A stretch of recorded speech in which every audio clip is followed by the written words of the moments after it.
All right, we're going to go ahead and get started. A few people have joined, and so uh, today on the call, I have Dr. Kelly Thacker, who's the Director of Housing Operations and Dining Services, along with some community directors. Uh, Anna Grace O'Leary, who is the Community Director at University Towers, Krista Mobbs, who is over at Towers Residential Suites, Mark Anderson, who is at Ghaffari, and Zia Felder, who is at Anthony Wayne Drive. Kelly and I are going to start by going through a presentation just about housing in general and what we offer, as well as sharing some of our COVID-related updates, and then we'll open it up for question and answer. If you have any questions, feel free to use the Q&A box or the chat, and we'll get to it at the end. So first, we'd like to start off just talking a little bit about our mission with Housing and Residential Life. We really aim to be more than just a place for students to live. And with that, we really try to foster learning and success both in and out of the classroom. We hope that in our halls and apartments that the learning continues in the living environment, and we really hope that we're supporting our students and helping them grow and cross-cultural understanding as they develop into independent thinkers. Not only do we believe in that mission, we also are committed to diversity and fostering that amongst all of our residents.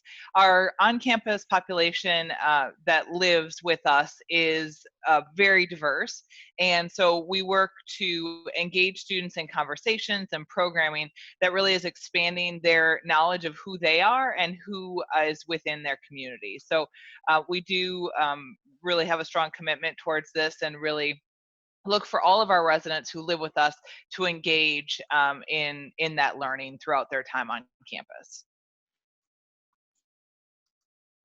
So I want to talk a little bit about how our office is broken down and the ways we support students.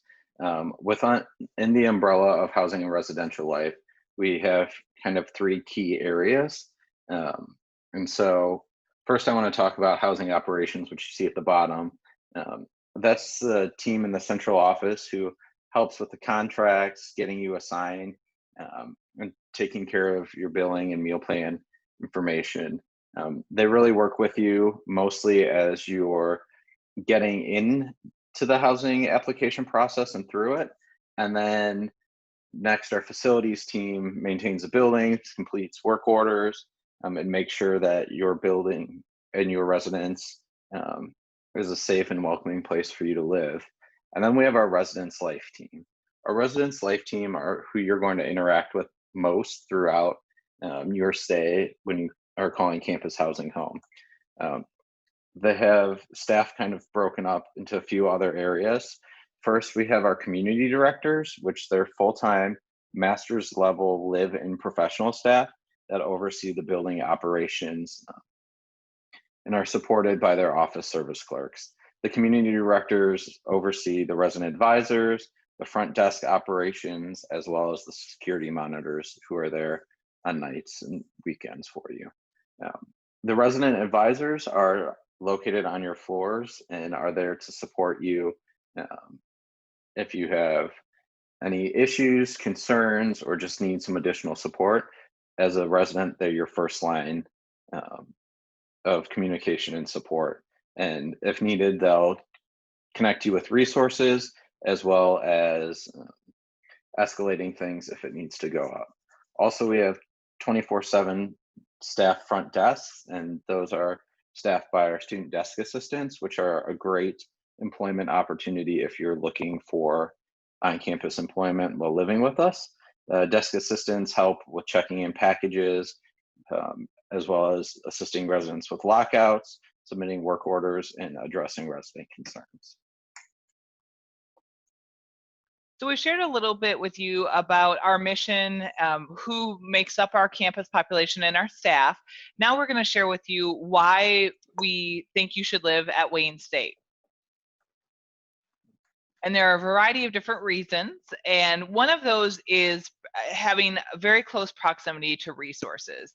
We know that campus will look and feel different this fall as we continue to implement COVID-19 mitigation strategies, but we are continuing to do those as well in housing, but the housing is still within a minute, a couple minutes walk of anything on campus, including the library, the student center, as well as our dining facilities.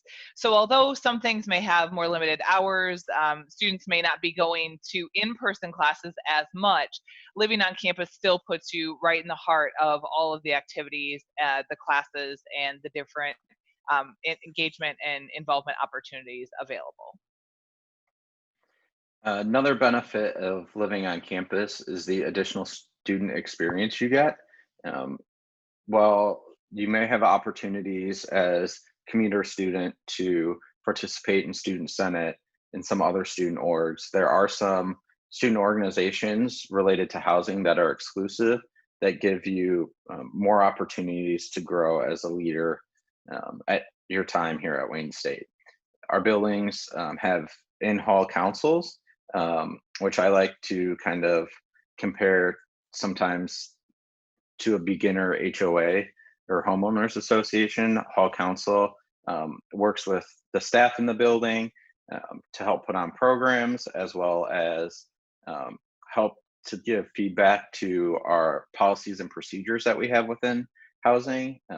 They also have representation on our residence hall association, which is our main channel for feedback for students with housing and residential life. There also are a variety of Midtown activities going on, as well as campus events. And while those might look different, we are really working hard to try and adapt those to fit within the mitigation strategies for COVID-19. We also have a residential curriculum that supports students outside of the classroom and help you grow as an individual as you transition to independence. And we're working to, again, adapt that as well with our COVID-19 mitigation strategies.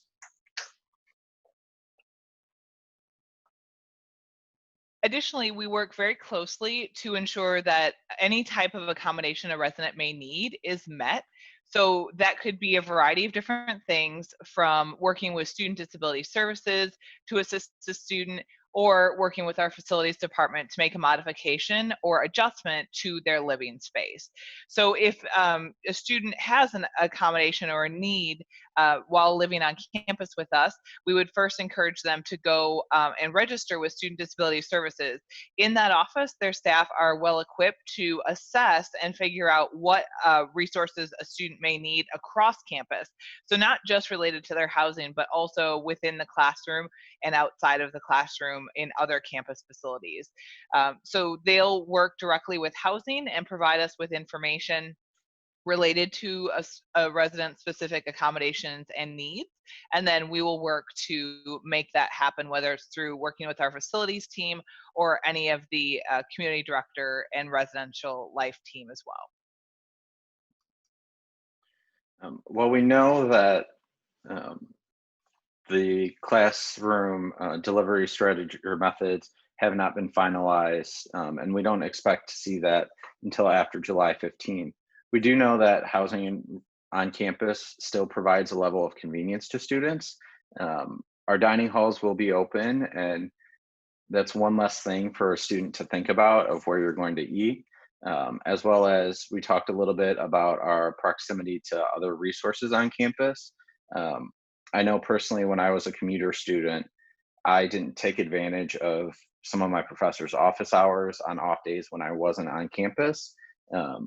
But when I moved to campus as an undergraduate student, I had begun to take advantage of more of the services and support structures on campus that were there because it was more convenient and I didn't have to plan another day to come down to campus to park and go through all of that when I wasn't there for class.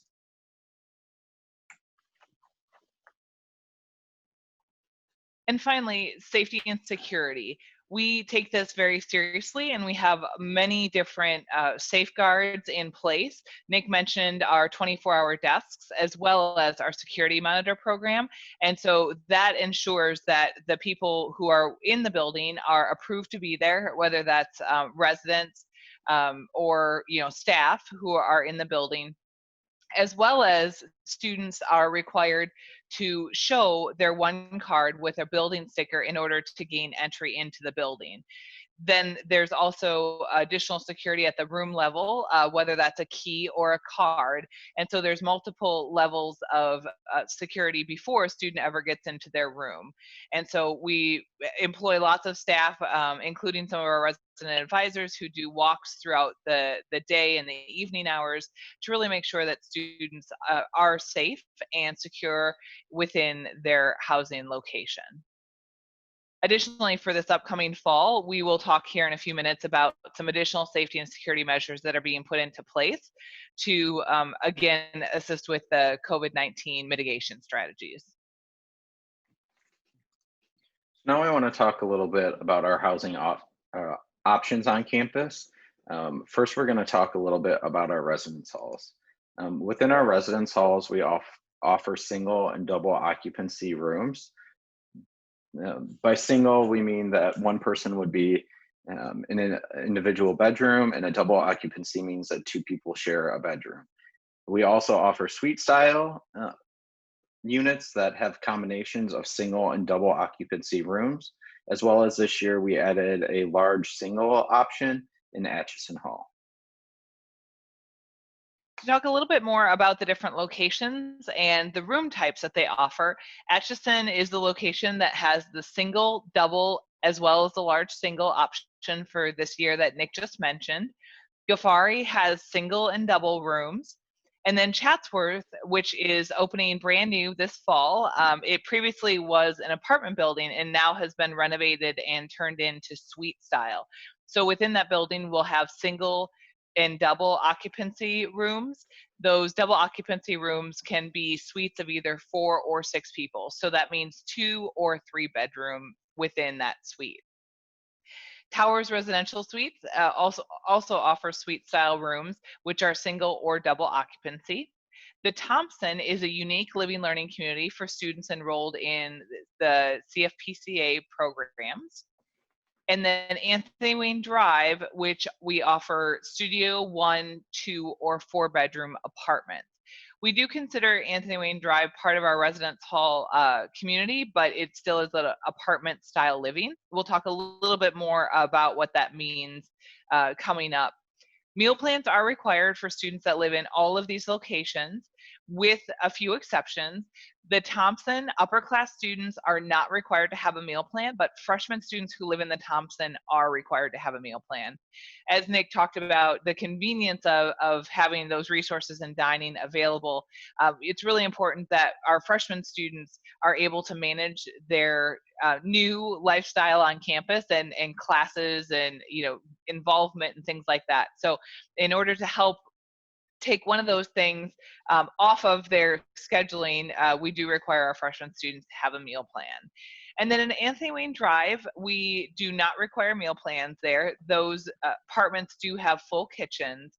And so there's very limited space for freshmen. And if you're a freshman who lives in Anthony Wayne Drive, then you are not required to have a meal plan, because within your own apartment, you have the ability to cook at any time that you would like. And as I mentioned, Chatsworth Suites is going to be opening up in fall of 2020. Work is still continuing on campus, and some of us have gotten an opportunity to see some of the work that's being done, and it looks wonderful. We do have some renderings from our architects that are available online that will kind of walk you through what the space is going to look like. We do have a few floors that are already done, and they're working on some of those finishing touches here in the coming months. Within all of our housing options, we do offer some special interest communities and living learning communities that offer some additional resources, support, and experiences if you're living on campus. Within Anthony Wayne Drive Apartments and University Towers, we offer full year 12-month contracts. Also, those are our only two buildings where you can live year round on campus. Also within Anthony Wayne Drive and Towers Residential Suites, we have a graduate/21 and over floor, as well as in University Towers, there are some graduate student specific floors as well. In Ghaffari Hall, we have a female only floor. Most of our halls and floors are co-ed. However, it's typically a same gender room. And then also within Ghaffari, the College of Engineering has a special living learning community that is open to first year students. The Thompson Home, which Kelly had mentioned, being special for College of Fine Performing Communication Arts students. By living in that building, you're automatically a part of the Creative Warriors community, or living learning community that really supports entrepreneurship in the arts. In Towers Residential Suites, we offer a global living learning community that really highlights the diversity and some of the experiences of international students and supports international students, but domestic students are welcome to be a part of that to share in that cultural growth experience. And then if you're an honors student, you have an opportunity to live in an honors only floor in Atchison. The Warrior Business community is open exclusively to business students, primarily first year students. And there's a wing in Anthony Wayne Drive Apartments set aside for them. Typically in Atchison, we have Warrior VIP and Latimer Scholars as well. And so if you're a part of those programs, you have an option to live with your peers in those spaces. So talking a little bit more about on-campus apartments, we do offer two different kinds of on-campus apartments. We offer furnished and unfurnished. In the furnished apartments, you will receive a bed, desk, chair, dresser, wardrobe, couch, love seat, chair, coffee table, and some type of dining set. Depending upon the type of apartment that you'll be in, that dining set may look a little different. That's all the furniture that's included in the apartment. And then again, we offer studio, 1, 2, or 4 bedroom units within Anthony Wayne Drive. What that means is within a studio apartment, you have one person assigned. A 1 bedroom, one person is assigned. In a 2 and 4 bedroom unit, you have either 2 or 4 people, all of which have their own private bedroom and then share that dining and living kitchen area. Our second type of apartment is unfurnished, and those are in University Towers, and we offer 1, 2, and 3 bedroom units. You do have a kitchen, which comes with a stove and refrigerator, but everything else in the apartment you have to provide yourself, whether that's beds, desks, dressers, and any type of living room furniture like a couch or additional chairs. So as Kelly mentioned, the two building choices for on-campus apartments are Anthony Wayne Drive Apartments and University Towers. We had shared that we kind of treat Anthony Wayne Drive as part of our residence hall program. And with that, it includes the furniture in the space, as well as the billing is billed by the person or bed space rather than the apartment as a whole. Meal plans are not required, but they're often encouraged. And as a first year student, you have limited options for space within that community. Again, I had mentioned prior to that, that's also where the Warrior Business community is. And then in University Towers, as it being an unfurnished space, you must be 20 years or older or have junior class standing or above to be in the unfurnished apartments.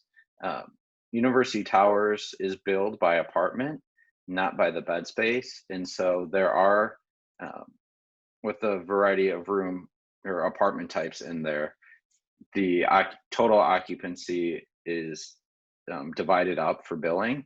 And so the cost then is prorated by the number of people in the apartment for the semester.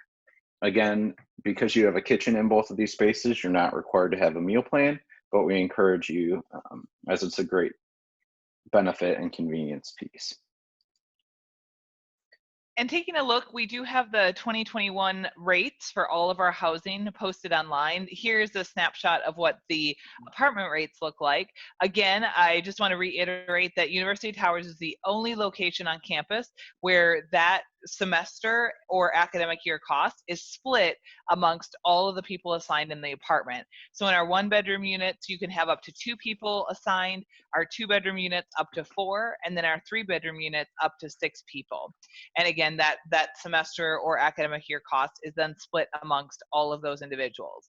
Anthony Wayne Drive is treated like a residence hall and is billed in the same way that we bill all of our other residence hall spaces, which is by the person and by the bed. So the cost listed there is per person. So in a 4-bedroom unit, each one of those 4 people assigned is paying the $4,833 semester for that apartment. And then in talking a little bit about Anthony Wayne Drive Apartments, we just wanted to show an overview of the layout, with typical furniture in the apartment, so you get a sense of what that looks like, and how rooms are pretty much broken up. Within the 4-bedroom, that is our only option in Anthony Wayne Drive that includes 2 bathrooms. And so that also gives a bit more flexibility and space for residents in that building. So if you are interested in applying for housing, we have an application process that is available and outlined online. And your first step would be to go to housing.wayne.edu. That's our housing website. And up in the upper right-hand corner, there is a yellow banner that says Apply Now. And by selecting that, you will then be taken to a page that lists a variety of different steps for you to go through in order to complete your housing application. There is a $125 non-refundable housing application fee that is required at the time you submit your housing application. You do have the opportunity to cancel up until July 20th, and that's one of the pieces that we have modified this upcoming fall as students are still learning about the method and delivery of their courses this upcoming fall. So if you are interested in applying, please check that application site out, and it will walk you through and have you think about what different types of locations would you be interested in? Are you interested in any of the living learning communities? And then reviewing the costs. So we want to talk a little bit about some of the measures that we're taking in light of COVID-19 before continuing on. So for students interested in living on campus this year, we are offering virtual housing tours that are one-on-one. You can sign up for them on our housing homepage. If you scroll down, there's a link to it. We've also extended our typically June 30th housing license agreement cancellation deadline until July 20th, knowing that the university will publish information on course delivery by July 15th. We're also working to manage housing occupancy. And so with that, we've suspended the self-selection process as of June 4th. They'll be able to make a decision about their campus housing. And it looks like we're just trying to load back the PowerPoint here, so apologize for the technical difficulties, but we have extended that until July 20th of 2020. Also, in order to manage our occupancy and really work to mitigate COVID-19 concerns around having people assigned or nearby each other, we closed the self-selection period on June 4th. What we are now doing is utilizing preferences that students submitted within their housing application and are making a room assignment for each and every student who applies. We will notify you through your Wayne State email account once you have been assigned, and then you'll be able to go online and review that assignment. There may be an opportunity for a limited open room change period later in the summer, and we will share more information with you about that process on our self-selection page as that becomes available. An additional measure that we're taking, and we are still working on a lot of the details related to fall move-in, but we are extending our move-in from what was previously 2 days to 7 or more.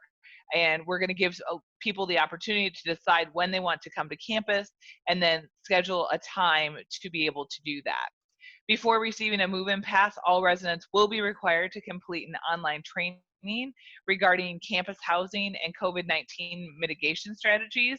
We feel it's really important that each person takes responsibility for helping to mitigate these individually, and so they'll learn about some of those in our training, as well as other requirements that will be needed in order to live on campus with us this fall. All right. Also, as part of the measures we're taking, we plan on testing all residents as part of the move-in process for COVID-19. And while we're going to be testing residents, we still encourage all residents to follow the strategies or mitigation strategies, including maintaining social distance, as well as frequent hand washing and wearing face coverings when required within the housing facilities. And so face coverings are required to enter any housing building, as well as being in common spaces and moving around the housing facilities, except in your private room. And again, we're encouraging the 6-foot physical distancing wherever possible. We've talked a little bit too about reducing floor occupancies in the fall semester to also help with some of the physical distancing within the buildings. Our facilities team has been working hard to increase high-touch cleaning, as well as reducing capacity in elevators and restrictions on common areas, as well as working to implement some self-cleaning sanitizing surfaces. With recommendation from the CDC and the Campus Health Policy Committee, we have suspended guest visitation throughout the fall semester to limit non-residential traffic in our housing facilities, as well as we have installed additional plexiglass barriers at service desks. We're working also to have as many contactless transactions as possible.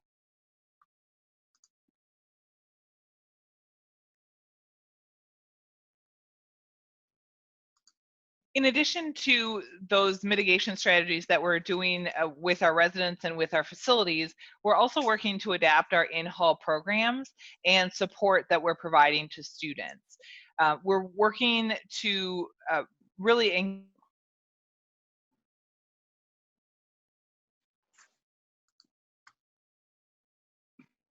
can kind of speak to us here in a minute about what that might look like and some of the ideas that they are developing, but we are really trying to figure out what that will look like for the fall. In addition, our residential curriculum will be abbreviated slightly. Nick mentioned earlier that we do have a residential curriculum that we utilize as we create our programming, and as we change the way that we're engaging with our residents, that will impact the residential curriculum and how we implement that. We're also going to be utilizing the Engage platform, and that is a technology system that really allows students to interact. That's something that's used across campus, and so we're excited to be able to start to utilize that here in the fall with our on-campus residents. Since we have to limit in-person activities, we will increase our passive programming. And then resident advisors will choose from a programming catalog with a variety of different ideas and engagement opportunities that have been created by our staff. We will give instructions and will connect with our residents in virtual instead of in-person platforms. So whether that's through Microsoft Teams or various different other methods like Zoom or the Engage platform, we will work to continue to keep a lot of our interactions virtual. We will increase our RA accessibility as we try to continue having RAs accessible. And so what that might mean is that the RAs may develop their own online communities for their floors, and then be posting how best residents can interact and can reach out to their RA. So we still want the RA to be very accessible, but it's going to, again, have to switch from being more in person to being more of a virtual accessibility and interaction for the fall. And then we're working to train our RA staff, just as we're asking all of our residents and requiring all of our residents to do online training. Our RAs will also be trained, and then we will include additional strategies related to our facilities and other COVID-19 mitigation strategies as we go through training in August. Also, within the fall semester, we're working and recognize that there'll be a new daily life for residents that's different than what has been in the past. We, like I had mentioned before, are requiring face coverings outside of private living spaces.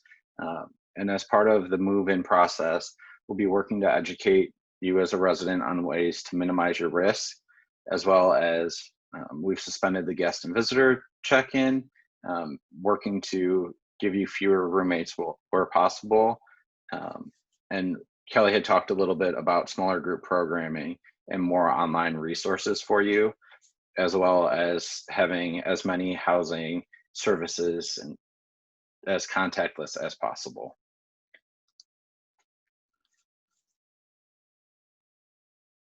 And then before we close today, we just want to make sure that we remind you of your obligations if you choose to live with us on campus. You are signing a license agreement that is a legally binding year-long contract. And we want you to be informed about what that means. So we do post all of our housing license agreements online, as well as our cancellation policy and our cancellation process. So please take a look at this information. It is on our main housing webpage under resident resources, and then your obligations. In addition to the obligations related to you signing that license agreement, you also are agreeing to making payment on time. And so we have some payment resources available as well. So as you think about whether living on campus is for you, please also take into consideration the costs that we shared, and then also thinking through how you will pay for your campus housing and dining meal plan if you're required to have one. And then we would recommend that you reach out to financial aid to talk through what scholarships and aid you can receive in order to help with that housing and dining bill. And then remembering the different payment deadlines and how your aid will be dispersed related to those deadlines. And if you want to explore a payment plan, we would encourage you to explore that now. There are some payment plans that will start very soon. And so depending upon when you sign up for the payment plan, then you may have more payments, but they'll be of smaller amounts. So we are going to have a webinar here coming up in a few weeks about all things payments, and we'll be connecting with some of our colleagues in the bursar's office. So if you do have more specific questions or want more information just about payment plans and how to make payments for tuition and fees, including housing and dining, we'd encourage you to join us for that one in a few weeks. And then before we answer some of the questions, just want to remind you that our website has a ton of information on it and is a great resource at housing.wayne.edu. And there's also a live chat feature on there Monday through Friday, 8:30 to 5 p.m. And then you can always email us at housing@wayne.edu with specific questions, and we'll get back to you within a business day, hopefully. And with that, I want to open it up to some of the questions. Again, if you have any, take advantage of the Q&A box in Zoom, and we'll get them answered.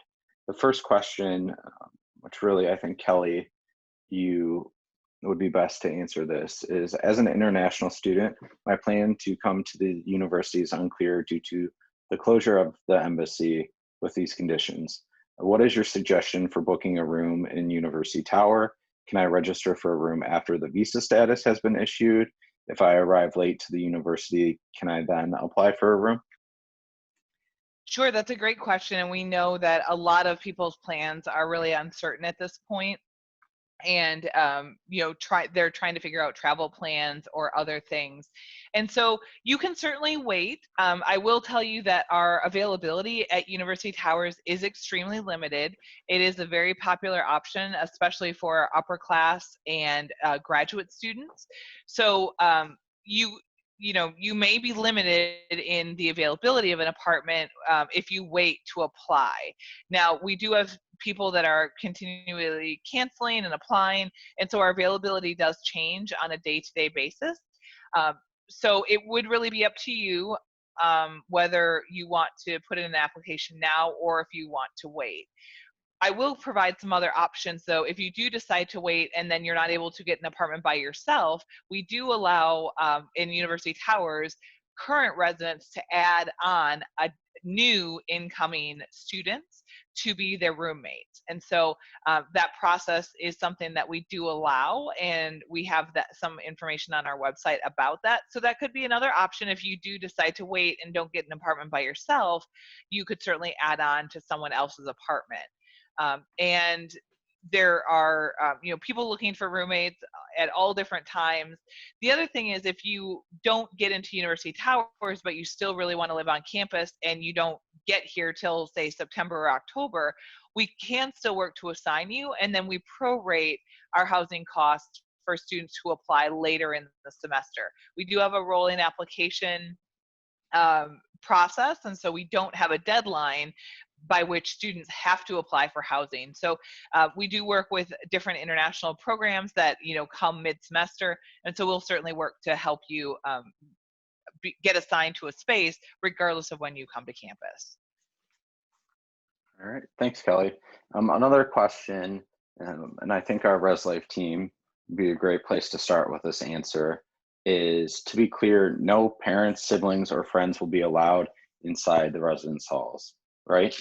Also, does that mean there are no inter-dormitory visits that are allowed?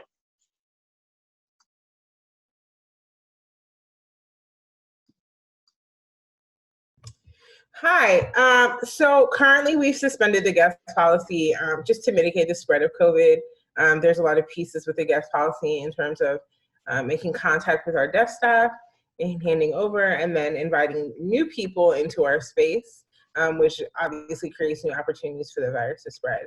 So currently we have suspended the guest policy. In terms of move-in, I believe that they're moving to recommend to allow family members to assist students to move in, but after their move-in timeframe, they would not be permitted to have visitors. We are continuously watching the spread of the virus in the state and what that looks like, and that data is what drives us to continue to suspend the guest policy. And as Zia mentioned, we are still working actively to figure out what move-in looks like. So, we have not made any determinations about, what and how many family members may be able to assist students during move-in. And we're currently having conversations with our health policy committee that's really providing guidance to all of campus related to best practices and strategies. Again, we're working to keep everyone safe, and we really are taking their recommendations and implementing those, whether it's for move-in or for the semester, and we'll continue to do that moving forward. By inter-dormitory, I'm not sure if you mean like if you live in Chatsworth and your friend lives in the Anthony Wing Drive apartments, if you would be able to go visit. As of right now, under our guest policy, that would not be allowed. We require people from different dormitories. Each building sticker for each building is a different color, so anybody that does not have the current building sticker is considered a guest in that building. So under our current guest policy, that would not be allowed right now with the COVID restrictions. But if you're saying your friend lives on the 9th floor of Chatsworth and you live on the 6th floor of Chatsworth, you can visit that friend. Thanks for answering that. Those are all the questions we have currently. Before we wrap up, if there are any other questions, feel free to put it in the Q&A box. We'll give it another minute or two.